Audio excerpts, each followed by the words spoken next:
Greetings. This is NAFSA Worldview with Dr. Vishakha Desai.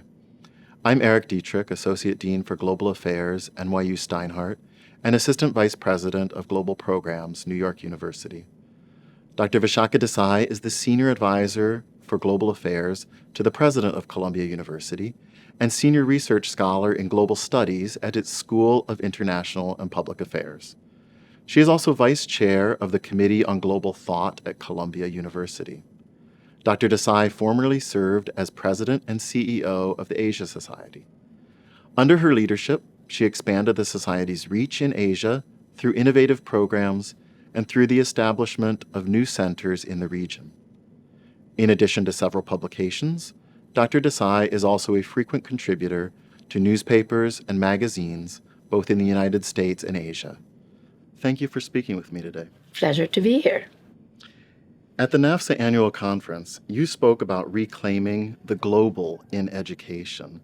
Could you expand on what you mean by that? You know, today when the word global comes, everybody is talking about it's all against national, against local. There are so many kind of criticisms of globalization as we have known it. And I think one of the biggest problems is that we have let people who don't want to be part of the global arena define what global is. And I think we have to rethink and reclaim that idea of global, which is transnational, interdependent, relational. And that is what I mean by reclaiming the idea of global so that it is not always defined in opposition to other things.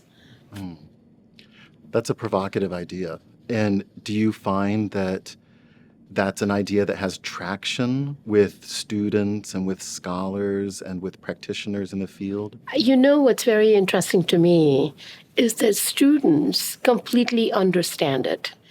They actually know that the world they live in is much more transnational. At least I know that is true from Columbia and the perspective I have there. I think that the faculty and select numbers, not all, recognize that it is no longer enough or sufficient to be expert in your own field because the problems that we face in the world today require both transnational and interdisciplinary approach. And those who understand that actually are very excited about thinking and rethinking global. The problem is that we have vested interest and practices within higher education as we do everywhere else.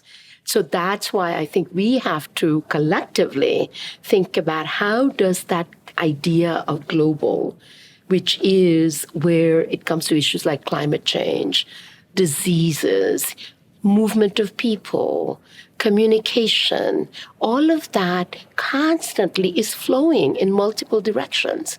And if we don't teach our students, they are going to be at a disadvantage.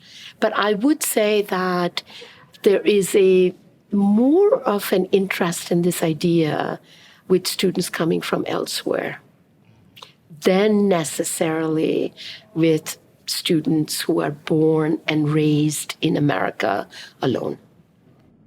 And why do you think that is? You know, we've been talking about theories? this. It's such an interesting question. And I would say that I think there are a couple of reasons. And I don't think we have a good handle on it. I think one is that a lot of students feel like, but America is where the rest of the world comes to. So why do we need to think about the rest of the world? They're all coming to be American. So that's one side. I think the other part is the amount of rhetoric that has come in against global trade, against people who are globalists, is very vociferous in America, in the United States. And it may be that that's partly both from the right and the left. It's not just the right-wing nationalists. It's also what I would call the leftist rhetoric. And I think both of those really are kind of perhaps make people feel that I don't need to think about the world. And I think we do it at our own peril. What do you think is happening in the rest of the world that's preparing the students outside of America to engage differently with Let than me the give you American a students? particular example that might actually illustrate this idea. That a study is done that shows that American students, when they go on social media, they're basically trying to find people who are like them. And they're basically trying to find the communities of narrow interest. In Indonesia, for example, students actually are using social media or the web, especially the web, truly as a window onto the world.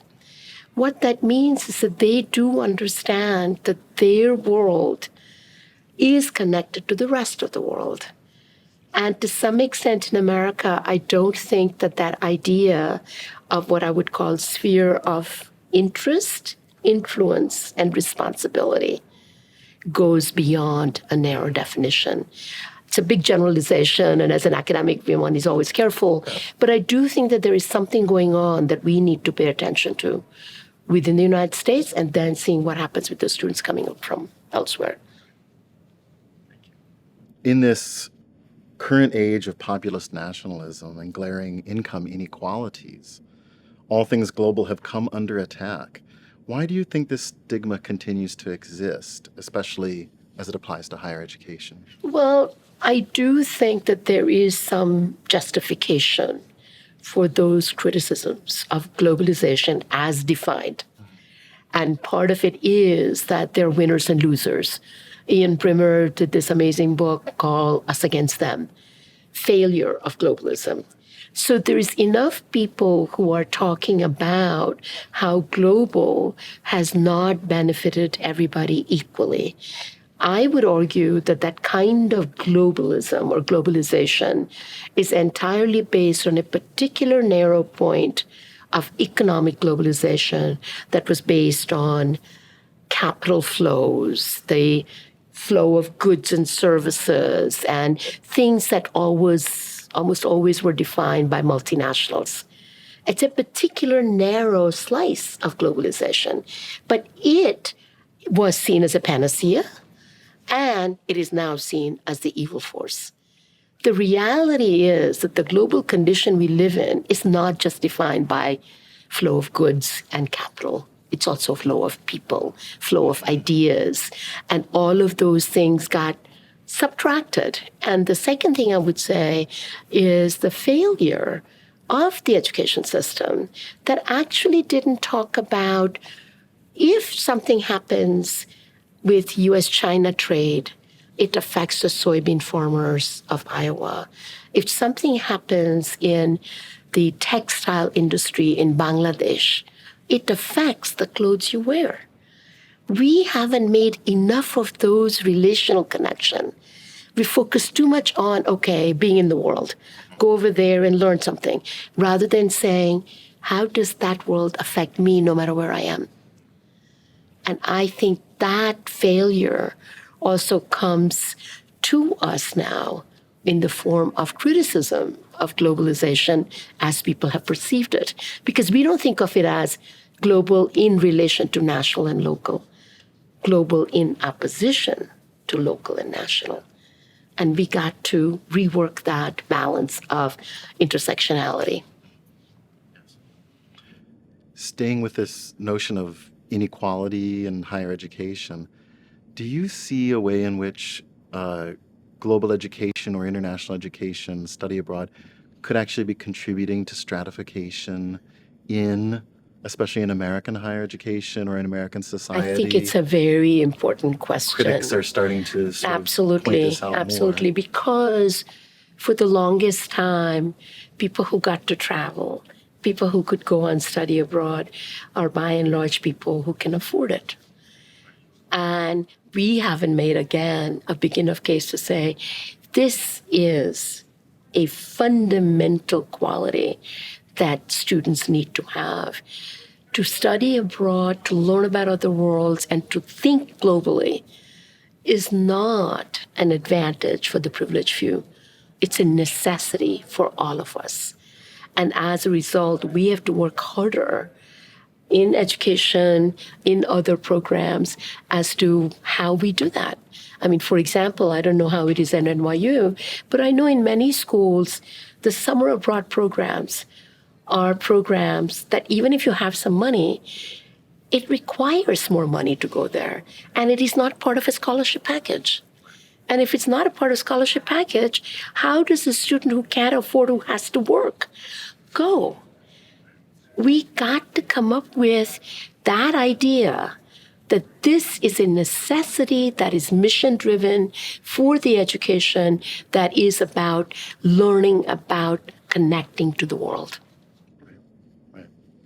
I agree with you completely on that one. How would you define cultural competence today, and why is it important for students? Cultural competence is a word that now has gotten currency, right? And my other hat that I wear is as a chair of AFS international programs. I myself was an AFSer more than 50 years ago. And it changed my life. And all of us who have gone on these programs say that. And we now have started a certificate in cultural competence. And I think we really have to define it quite precisely, but also comprehensively. That why do we need it? First of all, what do we mean by that? I think we need to create a sense of curiosity about people who are different from us. We need to create a sense of curiosity that also creates empathy. Empathy means being able to put yourself in another person's shoe. And I feel that I learned that as a 16-year-old many moons ago, where you literally had to eat something that you'd never seen in your life. And you say to yourself, you know what? I'm in their house. What am I going to do? I have to figure out a way to do it. It changes your perspective. It's also the flexibility that comes from curiosity, empathy, and being able to put yourself in and out in the other person's shoe.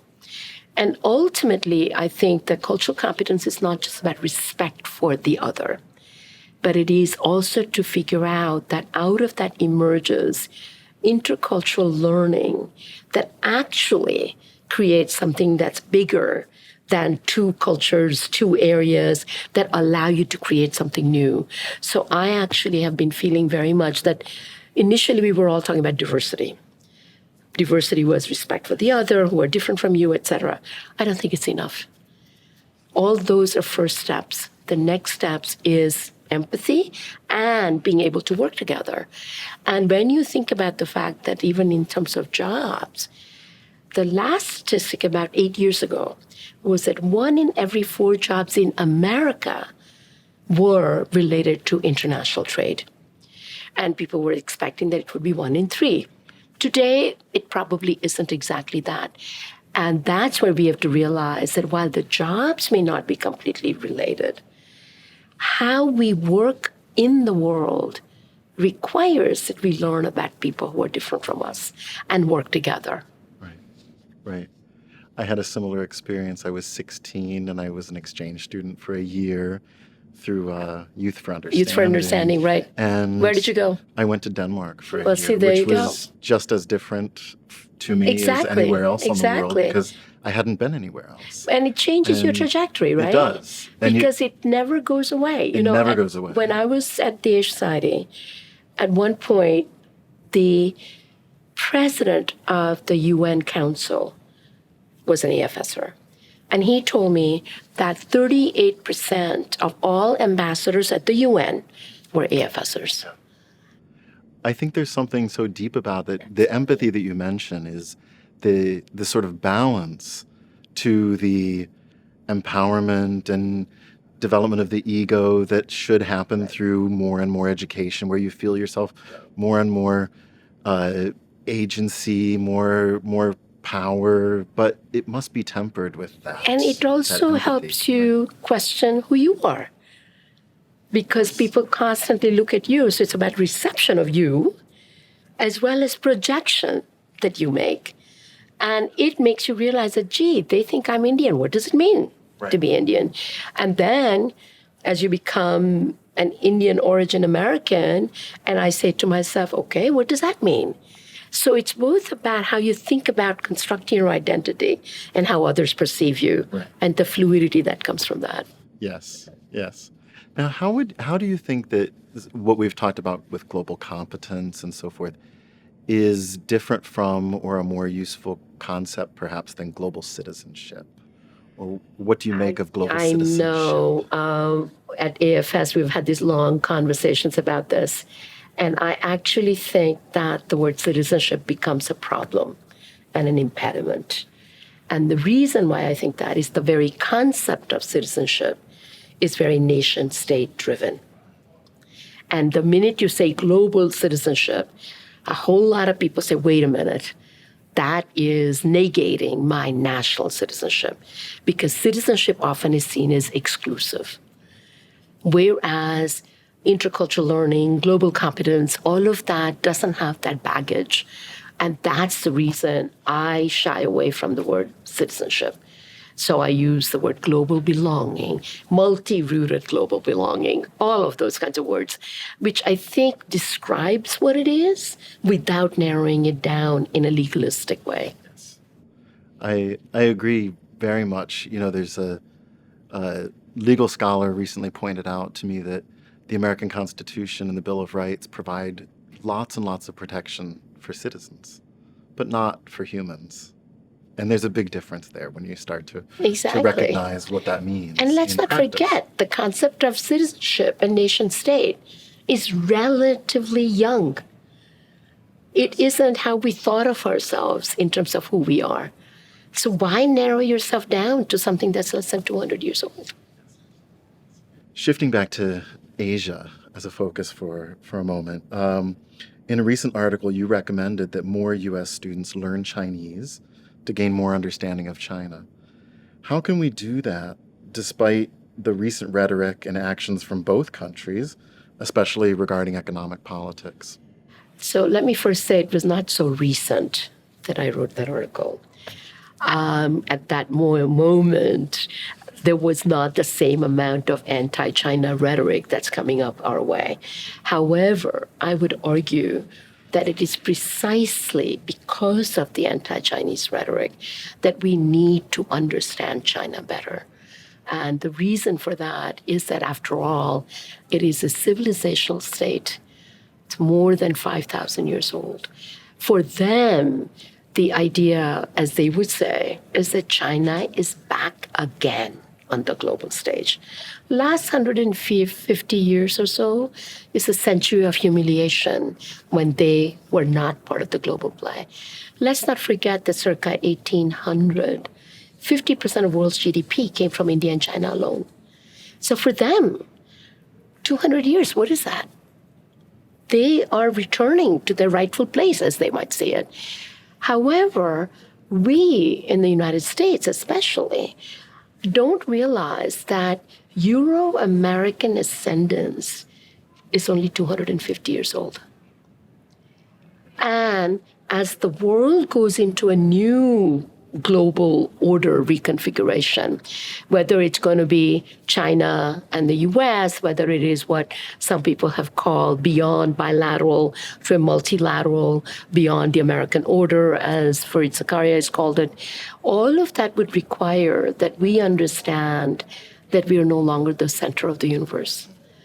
And there's good things and there's limiting things that happen. But in order to understand that, you have to understand where China is. And language is part of that. When we started the Chinese Language National Conference at the Asia Society, and I was interviewed by a major television network, I will not repeat who it is, and the reporter came to me and said, "What do you mean? Why should I learn Chinese? I can go to a small village in Africa. Everybody speaks English." And I said, the problem is that it is about respect. It is about understanding where somebody else feels that you care enough to have made an effort to learn who they are, because the language is a window onto their society. And therefore, I'm not saying that you're all going to become perfect, but if you want to understand a major global rising power on the global stage, you better figure out where they come from.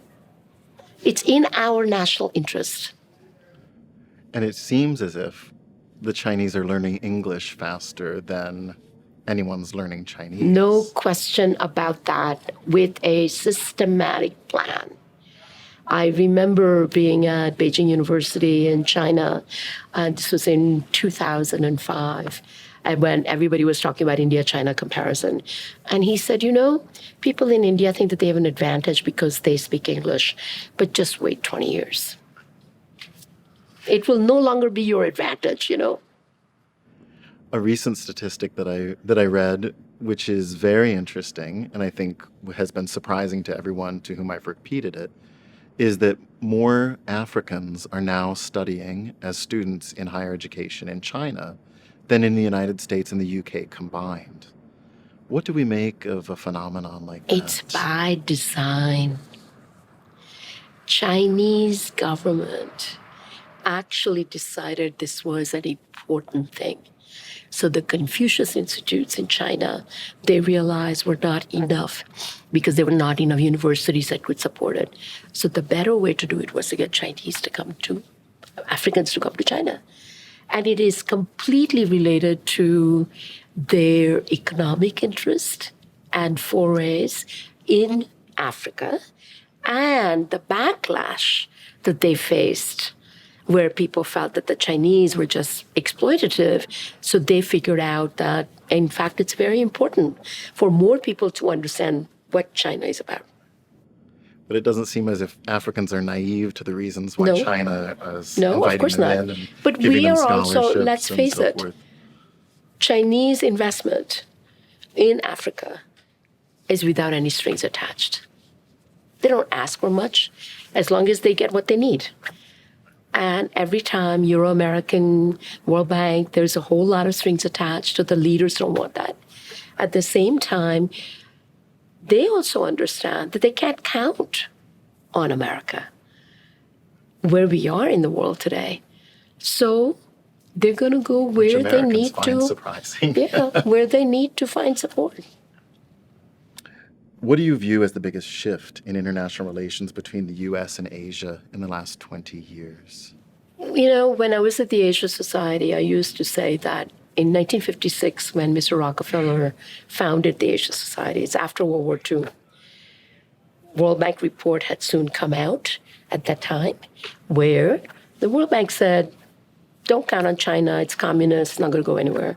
India, you'll be lucky if it survives as a country because of all the regional politics and etc. Fast forward. In the last 20 years, people used to say, oh yes, we need to learn about Asia because it's a good idea. Today, we need to figure out how to partner with Asia because it's a necessity. And that is because by 2050, just think of the statistics, 50% of the world's population will reside in China and India, aided by some other Asian countries. And 50% of world's GDP on purchase power parity term will come from India and China again. This is a different world from the Euro-American axis that we're used to. And last 20 years actually are showing it today, where we know where China is. And India is not that far behind. Is there anything else you'd like to share with our audience? Well, I'm just very delighted to be here. And I have to say, I've been thinking about things dealing with global. I'm writing a book about it. And it's really a pleasure to see that there are this many people committed to internationalization of higher education. Is very heartening. And at the same time, I also think that we have a big challenge ahead, which is to change the mindset of what does it mean to be truly global in this globalizing world. That's such an important note to end on. And thank you so much for talking with us today. It's just been an absolute pleasure.